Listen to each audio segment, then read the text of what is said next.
بسم اللہ الرحمن الرحیم۔ السلام علیکم۔ میری یہ کہانی میرے حافظے کا حصہ ہے اور جب بھی میں یہ بات یاد کرتا ہوں تو میرے رونگٹے کھڑے ہو جاتے ہیں۔ مجھے یقین ہے کہ آج کی یہ کہانی سن کر آپ کے بھی مارے خوف کے رونگٹے کھڑے ہو جائیں گے۔ شاید آپ کو اپنے ہوش و حواس بحال کرنے میں کچھ وقت لگے گا۔ یہ کہانی اتنی پر اثر ہے کہ میں نے جسے بھی سنائی پتھر دل سے بھی آنسو ضرور نکلے۔ یہ 10 سال پہلے کی بات ہے جب میرے کانوں نے ایک اعلان سنا۔ یہ فجر کا وقت تھا جب مسجد میں مفتی عثمانی کی موت کا اعلان کیا گیا۔ ان کے انتقال نے مجھے صدمے میں ڈال دیا تھا اور ساتھ ہی مجھے حیرت بھی ہوئی تھی کیونکہ ان کی عمر بہت کم تھی۔ وہ محض 40 سال کے تھے۔ 40 سال کی عمر میں ان کا اس دنیا سے چلے جانا میرے لیے بڑی حیرت کی بات تھی، مگر میں ان کا پڑوسی تھا اور میں اس بات سے بے خبر تھا کہ 40 سال کی عمر میں مفت موت کیسے واقع ہوئی، کیونکہ وہ بہت زندہ دل انسان تھے۔ مگر مجھے یہ نہیں معلوم تھا کہ ابھی مجھے مفتی صاحب کے بارے میں جو انکشافات پتہ چلیں گے وہ میرے ہوش اڑا دیں گے۔ ابھی میں مفتی صاحب کے بارے میں سوچ ہی رہا تھا کہ میرے گھر کے دروازے پر دستک ہوئی۔ میں نے گھر کے دروازے کو کھولا تو سامنے مفتی صاحب کے گھر کا ہی نوکر کھڑا تھا۔ میں اسے دیکھ کر حیران تھا کیونکہ وہ کبھی ہمارے گھر نہیں آتا تھا۔ مفتی صاحب ہمیشہ ہمارے گھر خود ہی تشریف لاتے تھے۔ میں نے اس سے سوال کیا کہ کیا بات ہے۔ کہنے لگا کہ غضب ہو گیا ہے، مفتی صاحب اس دنیا سے چلے گئے ہیں، مگر ان کی اولاد کی تو آنکھوں میں جیسے چربی آ گئی ہے۔ کوئی بھی انہیں غسل دینے کو تیار نہیں ہے۔ جو بھی ان کی جنازے کو دیکھتا ہے وہ دور بھاگ جاتا ہے۔ مفتی صاحب کو اس دنیا سے گئے 2 گھنٹے گزر چکے ہیں، مگر ان کی اولاد میں سے کوئی بھی انہیں غسل دینے کو تیار نہیں ہے۔ اگرچہ مفتی صاحب کے بچے کی عمر 18 سال تھی، مگر یہ پھر بھی کوئی اتنی کم عمر نہیں تھی۔ ان کا اس طرح سے اپنے باپ کے جنازے سے دور جانا میری سمجھ سے باہر تھا۔ میں نے اس سے کہا کہ کیا تمہارے گھر میں کوئی اور رشتہ دار نہیں ہے جو مفتی صاحب کو غسل دے سکے؟ کہنے لگا کہ میں کیا بتاؤں، مجھے تو مفتی صاحب کے مرحوم ہونے پر اب ترس آ رہا ہے۔ ان کا کوئی بھی رشتہ دار اس فریضے کو سر انجام دینے کے لیے تیار نہیں ہے۔ میں اس نوکر کی بات سن کر حیران ہو گیا تھا۔ آخر ایسا بھی کیا ہے کہ کوئی بھی شخص مفتی صاحب کے جنازے کے قریب نہیں جا رہا؟ مجھے یہ بات بڑی عجیب سی لگی تھی۔ خیر، میں نے کہا کہ ٹھیک ہے، اگر کوئی اور نہیں غسل دینے کو تیار تو میں ہی آ جاتا ہوں۔ نسیم مجھے لے کر مفتی صاحب کے گھر کی طرف چل پڑا۔ میں نے جا کر ایک اور لڑکا آگے بڑھ چکا تھا۔ اس نے کہا کہ میں مفتی صاحب کا طالب علم اور شاگرد رہ چکا ہوں، اسی وجہ سے میں ہی انہیں غسل دوں گا۔ لیکن مفتی صاحب کی بیوی نے پتہ نہیں کیا سوچا، کہنے لگیں کہ مفتی صاحب کو غسل دینے کے لیے میں تمہارا انتخاب کروں گی بیٹا۔ انہوں نے میرے لیے یہ بات کہی تو میں حیران ہونے لگا۔ آخر ایسی بھی کیا بات تھی کہ مفتی صاحب کی بیوی نے مجھے ہی اس فریضے کے لیے چنا تھا؟ لیکن بیٹا، تمہیں میری ایک بات ماننا ہوگی، مفتی صاحب کی بیگم نے بڑے رازدارانہ انداز سے کہا اور مجھے دوسری طرف آنے کا اشارہ کیا۔ میں حیران ہونے لگا کہ آخر ان کی کون سی شرط ہے جو مجھے پوری کرنا ہوگی۔ مفتی صاحب کی بیوی نے مجھے ایک عجیب بات بولی، بیٹا میری بات غور سے سننا اور اس پر پورا عمل کرنا۔ میں تمہیں جیسا کہوں گی تم ویسا ہی کرو گے، خود سے کوئی بات نہیں کرو گے، مجھ سے وعدہ کر لو، ورنہ میں تم پر کبھی بھروسہ نہیں کر پاؤں گی۔ مفتی صاحب کی بیگم کی یہ بات سن کر مجھے حیرت ہونے لگی تھی، اس لیے بھی کہ ایک تو اس عورت کی آنکھوں میں غم کے آنسو نہیں تھے، دوسرا وہ مجھے دھمکانے والے انداز میں یہ بات کر رہی تھی جیسے میں اس کا کوئی نوکر ہوں۔ حالانکہ آج سے پہلے میں نے مفتی صاحب کی بیوی کا بہت ہی نرم رویہ دیکھا تھا، پر آج اپنے شوہر کے جانے پر وہ بڑی سختی سے پیش آ رہی تھیں۔ خیر، میں نے ان سے پوچھا کہ ان کی کیا شرط ہے، تب وہ مخاطب ہو کر کہنے لگیں، میرے شوہر کی میت کو اندھیرے میں غسل دیا جائے گا، تم وعدہ کرو کہ تم انہیں روشنی میں نہیں دیکھو گے۔ میں اپنے شوہر کی بے حرمتی نہیں چاہتی۔ ان کی بات سن کر میں بہت حیران ہوا، مگر میں اس بات کا لحاظ کر گیا کہ اس گھر میں فوتگی ہوئی ہے، مجھے اپنے بارے میں نہیں ان لوگوں کے بارے میں سوچ، اور کہا کہ آپ جیسا چاہیں گی ویسا ہی ہوگا، میں خود سے کوئی چیز نہیں کروں گا۔ انہوں نے میرا شکریہ ادا کیا، کہا کہ میں نے میت کو ایک ایسی جگہ رکھا ہے جہاں پر قدرتی طور پر روشنی نہیں آتی اور دن کا زیادہ تر وقت وہاں اندھیرا ہی رہتا ہے۔ بس خیال رکھنا غلطی سے بھی کہیں کمرے میں روشنی نہ ہو جائے، ورنہ میں تمہیں معاف نہیں کروں گی۔ مفتی صاحب کی بیوی کی خواہش کا احترام کرتے ہوئے میں کمرے میں آیا اور میں نے اپنے آپ کو اندھیرے سے مانوس کر لیا۔ میری آنکھیں بڑی جلد اندھیرے میں مانوس ہو جاتی تھیں۔ بہرحال گرم پانی کا انتظام بھی کیا گیا تھا، مگر حیرت تو مجھے اس بات پر تھی کہ مفتی صاحب کا وجود برف کی طرح ٹھنڈا پڑ رہا تھا۔ اس میں کوئی حیرت کی بات نہیں کہ مردے عموماً ٹھنڈے ہی ہوتے ہیں، لیکن مفتی صاحب کی میت اس قدر ٹھنڈی تھی کہ ہاتھ لگا کر مجھے بڑا سرد محسوس ہوا۔ لگا کہ جیسے میں نے کسی برف خانے میں ہاتھ رکھ لیا ہو۔ بہرحال میں نے مکمل ایمانداری کے ساتھ مفتی صاحب کو غسل دیا، مگر جیسے ہی میں غسل دے کر باہر آنے لگا، غلطی سے میرا ہاتھ بجلی کے بورڈ پر لگ گیا۔ شاید ایسا اس لیے ہوا کہ اللہ تعالیٰ مجھے حقیقت دکھانا چاہتے تھے۔ جیسے ہی میرا ہاتھ بجلی کے بورڈ پر لگا، پورا کمرہ ایک لمحے کے لیے روشنی میں نہا گیا۔ میری نظر مفتی صاحب کے وجود پر پڑی اور میرے قدموں تلے سے زمین نکل گئی۔ میں نے جو دیکھا مجھے اپنی آنکھوں پر یقین نہیں آیا۔ میں نے فوراً ہی بجلی واپس بند کر دی۔ کمرے میں دوبارہ سے اندھیرا چھا گیا، مگر میرے قدموں تلے سے زمین نکل چکی تھی اور میرے حواس کھو چکے تھے۔ میں سوچنے لگا کہ کہیں جو میں دیکھ رہا ہوں وہ کوئی خواب تو نہیں ہے، کیونکہ اتنے نیک شخص کی میت کے ساتھ یہ معاملہ میری سمجھ سے باہر تھا۔ میں تو جیسے پتھر کا ہو گیا تھا۔ ایک لمحے کو میں ساکت ہو گیا۔ باہر سے مفتی صاحب کی بیگم کی آواز آئی۔ انہوں نے مجھے بلایا اور کہنے لگیں کہ جلدی سے باہر آ جاؤ۔ میں باہر آ گئی۔ مفتی صاحب کی بیگم نے کہا کہ اپنے شوہر کو کفن میں خود پہناؤں گی، تم لوگ یہاں سے چلے جاؤ۔ اب تو میں سمجھ چکا تھا کہ وہ ایسا کیوں کر رہی تھیں، لیکن میں نے یہ بات کسی کو نہیں بتائی۔ میں بھی مفتی صاحب کا پردہ رکھنا چاہتا تھا۔ دل میں نے سوچا کہ کیا پتہ اس معاملے کے پیچھے اللہ کی بھی کوئی حکمت ہوگی۔ میں نے کوئی بات چیت کسی سے نہیں کی۔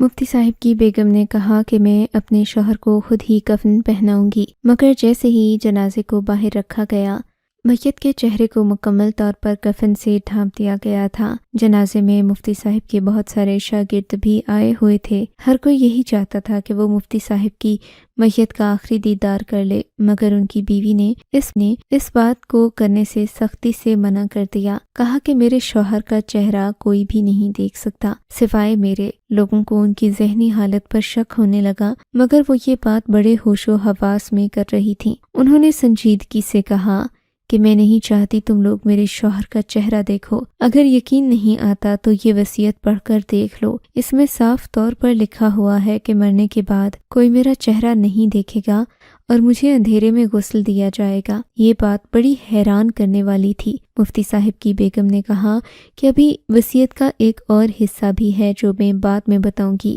پہلے نماز جنازہ ہو جائے، اس کے بعد تم لوگ میرے پاس آنا۔ میں اس وصیت کا آخری اور تیسرا حصہ پڑھ کر سناؤں گی، جس پر عمل کرنا ہم سب کے اوپر لازم ہے، کیونکہ مفتی صاحب کی زندگی میں کبھی کسی نے ان کی نافرمانی نہیں کی۔ اب وہ اس دنیا سے جا چکے ہے کہ ہم ان کی بات کا مان رکھیں۔ ہم لوگ مفتی صاحب کا جنازہ پڑھنے لگے، مگر میرے دل میں عجیب سے سوال اٹھ رہے تھے۔ مفتی صاحب کی بیوی کا رویہ بہت ہی پراسرار تھا۔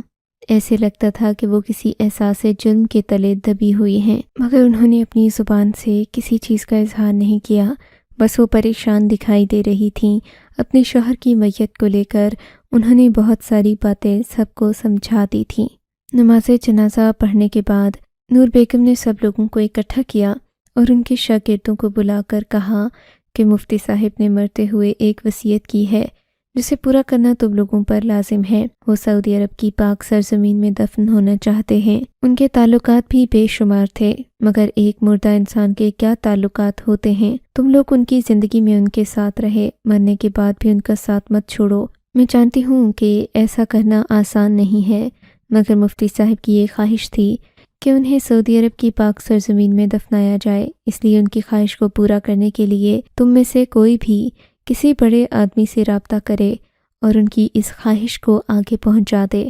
ہو سکتا ہے کہ سعودی عرب کی حکومت اس بات کی اجازت دے دے۔ ویسے تو یہ بڑا مشکل کام تھا کیونکہ سعودی عرب میں قوانین بہت سخت ہیں، مگر پھر بھی ہم لوگ اس بارے میں کوشش ضرور کرنا چاہتے تھے۔ میں نے مفتی صاحب کی بیگم کو دیکھا تو وہ مجھے اشارے سے دوسری طرف آنے کا کہہ رہی تھیں۔ میں فوراً ہی ان کے پیچھے گیا، تب انہوں نے بڑے رازدارانہ اور پراسرار انداز میں مجھ سے ایک بات کہنے لگیں، بیٹا میں اچھے سے جانتی ہوں کہ تم مفتی صاحب کے راز سے واقف ہو گئے ہو، مگر تم سے ایک ہی بات کی بنتی کروں گی کہ کسی کو یہ راز مت بتانا۔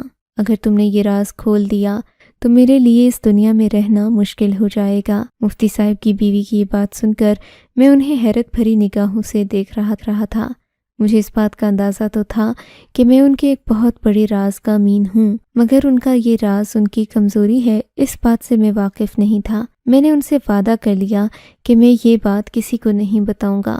اگلی بات انہوں نے جو کی تھی وہ بہت مشکل تھی، میرے بس میں نہیں تھی۔ کہنے لگیں، بیٹا کوشش کرو کہ مفتی صاحب کا جنازہ سعودی عرب کی پاک سرزمین میں دفن ہو جائے، ورنہ میں قیامت کے دن ان کے سامنے سرخرو نہیں ہو سکوں گی، شرمندہ رہوں گی۔ میں نے ان سے معذرت کر لی، کہا کہ یہ میرے بس کی بات نہیں ہے، کیونکہ میں حکومت تک تو جانے کا سوچ بھی نہیں سکتا تھا۔ میں ایک عام انسان تھا، ایک عام شہری تھا۔ ایسا کرنا تو ان لوگوں کے بس کی بات ہوتا ہے جن کے تعلقات ہوں سفارت خانے میں یا پھر کسی اور جگہ پر۔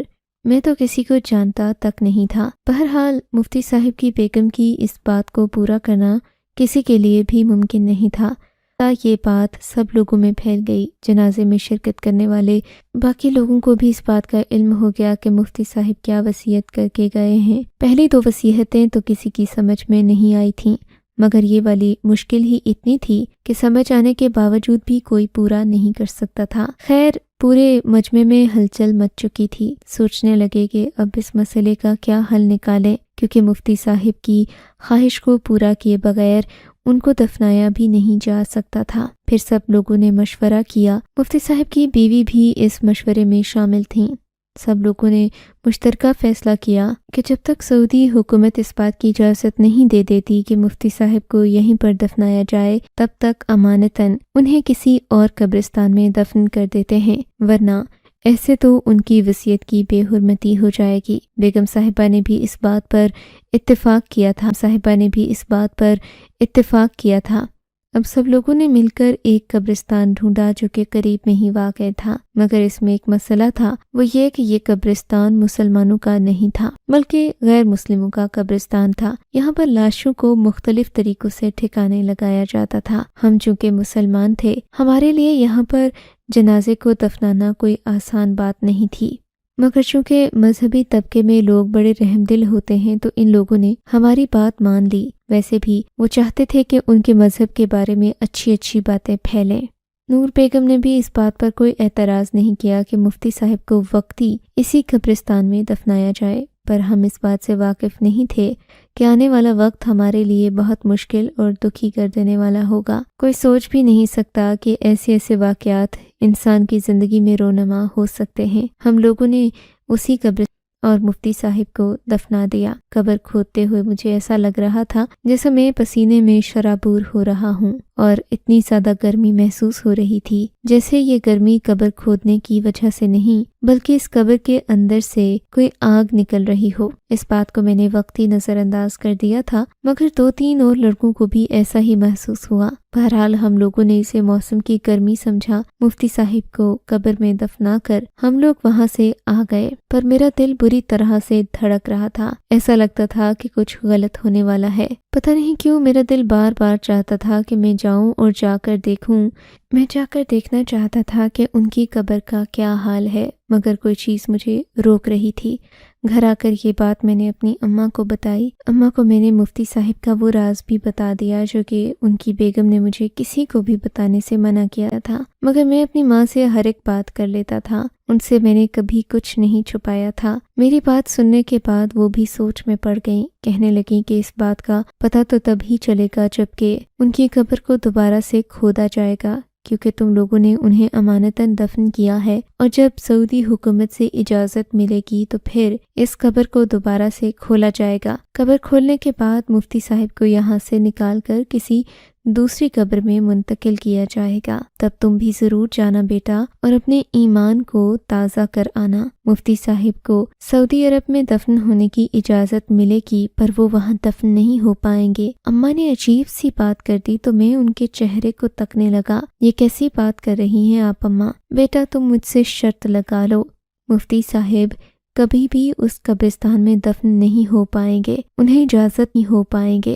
انہیں اجازت تو مل جائے گی، مگر ایک اور رکاوٹ حائل ہوگی جسے کوئی بھی پار نہیں کر پائے گا، حتیٰ کہ ان کی بیوی بھی نہیں اور کوئی بھی نہیں۔ پوری دنیا مل کر بھی انہیں اس پاک سرزمین میں دفن نہیں کر سکتی، کیونکہ اللہ کی مرضی اس میں نہیں لگتی مجھے۔ اماں کی بات سن کر میں چپ ہو گیا تھا۔ مجھے لگا شاید اماں انہیں گنہگار سمجھ رہی ہیں۔ مفتی صاحب پہ میں نے کبھی کوئی برائی نہیں دیکھی تھی، وہ بڑے ہی رحم دل انسان تھے، ہمیشہ امن کی بات کرتے، پیار محبت دوستی پر یقین رکھتے تھے۔ 3-4 دن پلک جھپکتے گزر گئے۔ کچھ دنوں کے بعد خبر ملی کہ مفتی صاحب کی جنازے کو سعودی عرب میں دفنانے کی اجازت مل گئی ہے۔ یہ خبر ان کے گھر والوں کے لیے خوشی کا باعث تو نہیں تھی، مگر ہاں دل کے اطمینان کے لیے کافی تھی، کیونکہ اسی میں مفتی صاحب کی وصیت بھی پوری ہو رہی حاصل ہونے جا رہا تھا۔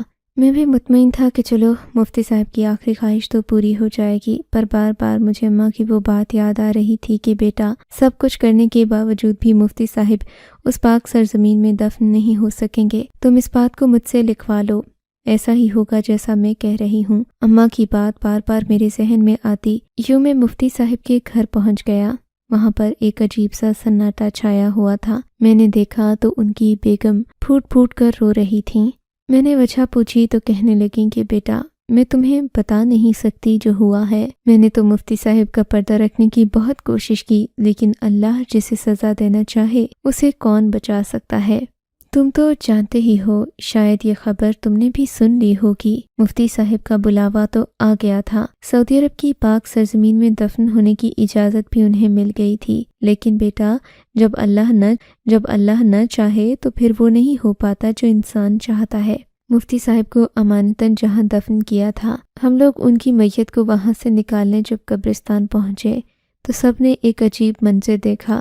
جب قبر کو کھولا گیا تو اس کے اندر ایک بڑا اژدہا بیٹھا تھا۔ سانپ کو دیکھ کر سب کی چیخیں نکلتے رہ گئیں۔ پہلے تو سب نے یہی سمجھا کہ شاید وہ سانپ ویسے ہی آ گیا ہے، لیکن اس سانپ کا مقصد تو ہمیں بعد میں سمجھ آیا۔ سب نے باری باری اسے قبر سے نکالنے کی کوشش کی، مگر وہ کسی کے بھی ہٹانے پر باہر نہیں نکلا، بلکہ وہیں بیٹھا رہا جیسے وہ قبر کا پہرا کر رہا ہو۔ ہم نے کیا جتن نہیں کیے بیٹا، لیکن ہمیں کوئی کامیابی نہیں ملی۔ بالآخر سب لوگوں نے اسی بات پر اتفاق کیا کہ مفتی صاحب کو اسی قبر میں دفنا دیا جائے۔ کسی نے سوچا بھی نہیں تھا کہ مفتی صاحب کی قبر میں ایسا معاملہ ہو جائے گا۔ سب لوگ پریشان تھے۔ میں کس سے چھپاتی؟ پہلے جب قبر میں دفن ہونے سے پہلے ان کا چہرہ کالا پڑ گیا تھا تو میں نے اس بات کو چھپانے کے لیے انہیں کفن میں لپیٹ دیا کہ اللہ ان کا پردہ رکھ لے، لیکن شاید اللہ تعالیٰ نے ان کی حقیقت سبھی کو بتانا تھی۔ میں تو ان کے ہر ایک عیب سے واقف تھی۔ میں جانتی ہوں کہ ان کا نصیب ایک غیر مسلموں کا قبرستان کیوں ٹھہرا، کیونکہ ساری زندگی وہ چھپ چھپ کر غیر مسلموں کے ایجنڈا پر کام کرتے رہے، انہی کی ذہنیت کو فروغ دیتے رہے۔ لیکن میں چاہتی تھی کہ اللہ انہیں معاف کر دے۔ میں نے بہت دعائیں مانگی بیٹا، لیکن جب انسان اللہ سے بغاوت کرتا ہے تو پھر اسے کوئی نہیں بچا سکتا۔ مفتی صاحب کو اپنے کیے کی سزا مل گئی ہے، لیکن وہ میرا شوہر ہے، جیسا بھی تھا مجھے اس سے محبت تھی، میں اس کے لیے دکھی ہوں۔ یہ کہہ کر مفتی صاحب کی بیوی پھوٹ پھوٹ کر رونے لگی۔ مفتی صاحب کو بلا گیا، کیونکہ یہ تو اللہ کا وعدہ ہے کہ اللہ انسان کو انہی لوگوں میں سے اٹھائے گا جن کی وہ حمایت کرتا ہے۔ تو میرے بھائیوں، کسی بھی غلط بات کا ساتھ دینے سے پہلے اس بات کو اپنے ذہن میں رکھ لو کہ تم جن لوگوں کے ساتھ آج کھڑے ہو، قیامت کے دن انہی میں سے اٹھائے جاؤ گے۔ آپ کو اگر یہ کہانی اچھی لگی ہے تو اس ویڈیو کو لائک کیجیے، اور اس طرح کی مزید کہانیاں سننے کے لیے ہمارے چینل کو ضرور سبسکرائب